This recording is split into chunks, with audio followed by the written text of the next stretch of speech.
Has Chainsaw Man officially fallen off? I asked about this on Twitter a while ago, and this was the general consensus. But that was a while ago. Unfortunately, things really haven't changed. With more than a few things fans have started to lose patience over, the general vibe from a lot of fans is that they just don't care, even though they still love the series. Which might lead some people to claim that Chainsaw Man, despite its many strengths, has finally fallen off. That it's just not good anymore. Now, while I have been skeptical in the past, I'm also a huge Chainsaw Man fan. So today, rather than play devil's advocate, I'd like to restore some faith in the fanbase. That's why in this video, I'm going to pinpoint exactly what has caused fans to lose interest in Chainsaw Man, but also explain why we don't have to worry about Part 2. And on that note, we should talk about when these feelings started to develop.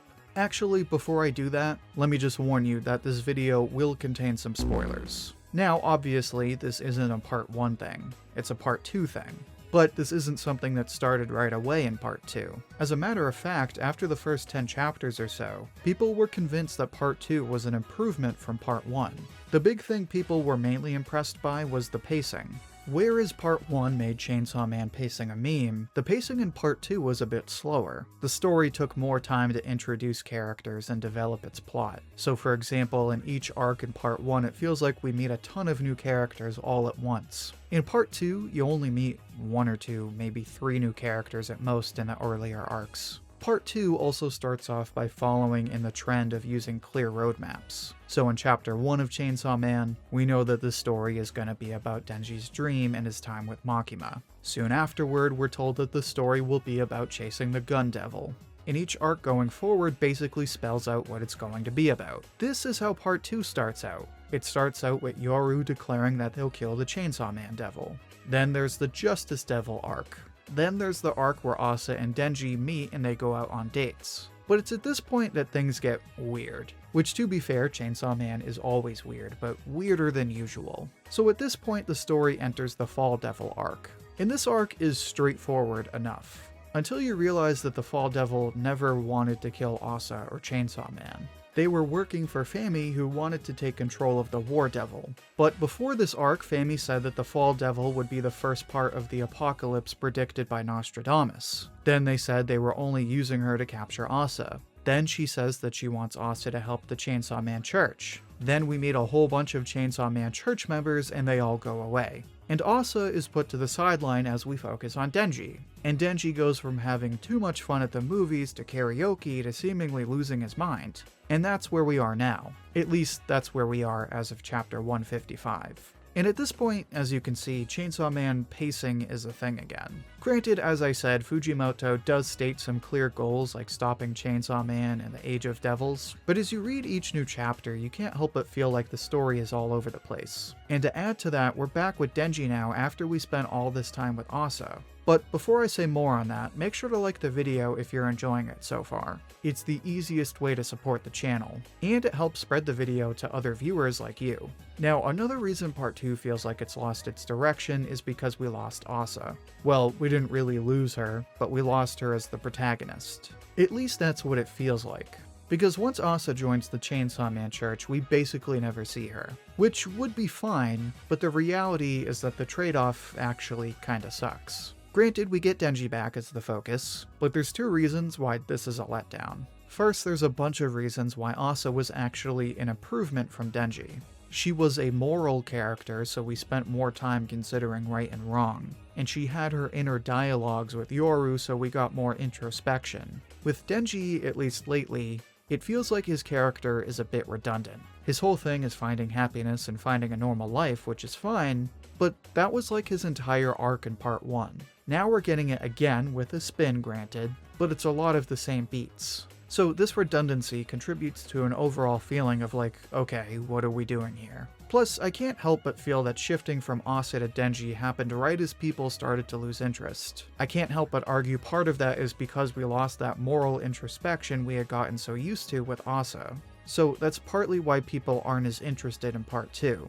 A lot of it is because the story feels like it doesn't have any real direction. Another reason I've seen people say Chainsaw Man has fallen off is the art. A lot of people are saying Chainsaw Man looks worse these days, and admittedly, I kind of agree. I can't really pin it down to one particular issue.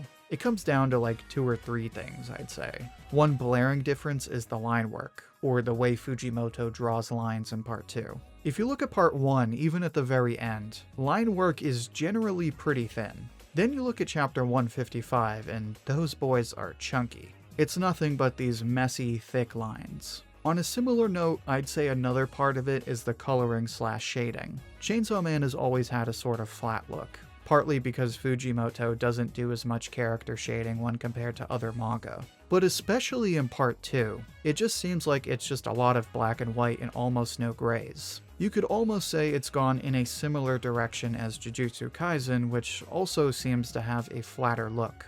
Those are really the only 2 things I can notice as far as the art goes. In general, Chainsaw Man just has this pudgy look to it now, while at the same time looking comparatively flat. So in addition to the lack of direction, we also have the art that isn't looking so good. But now that I've laid out what I think are the leading causes of Chainsaw Man's supposed downtrend, I've spent more than enough time being all doom and gloom. Now allow me to make a case for why we should be just as invested in part 2 than ever before. First, on a general note, I would just like to point out that this is the same artist who not only created Chainsaw Man Part 1, but also wrote Look Back and Goodbye Eri in the last few years. I have a hard time believing that the guy who wrote those manga suddenly has no idea what he's doing. You could argue that he didn't plan out Part 2, which as far as I know has never been confirmed in any way. Plus, the guy only spent like a year or so taking a break after Part 1. I have a hard time believing he didn't use at least some of that time carefully plotting out Part 2.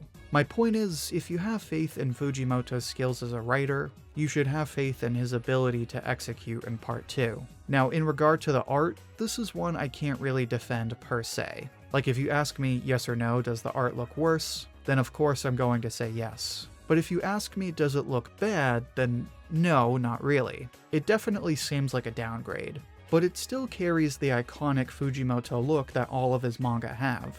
What I think we have right now is this awkward part of a transition into something new. Not by purpose necessarily, but I generally think that by the end of Part 2, we will get an aesthetic that is much more distinct from Part 1 and won't look quite like these chapters right now. Fujimoto is constantly evolving as an artist and telling different kinds of stories, so it's safe to assume that this isn't where the art style will stop. Now, in regard to the question of direction and plot, I have a few points. First of all, let's talk about Asa. While there is clearly a huge difference in the story that has at least been influenced by Asa's lack of presence, I think most people will tell you that she's going to make a return. I don't think anyone doubts that. I think what Fujimoto is doing right now is taking the time to properly flesh out Denji's current arc and at the same time, giving Asa time to change as a character off-screen. So by the time she comes back, the story will be better for it. Again, adds to this idea that we're just in this awkward transition phase. Another thing I'd like to address is the pacing. I am someone who reads Chainsaw Man every week. And every week, I'm like, man, the pacing just isn't there. But once I went back 50 chapters or so and binged everything, I was like, oh, okay, this is actually pretty coherent. Like, even now as I'm making this video, I'm reading this current arc and I'm like, you know, this plot isn't as sporadic as I made it out to be.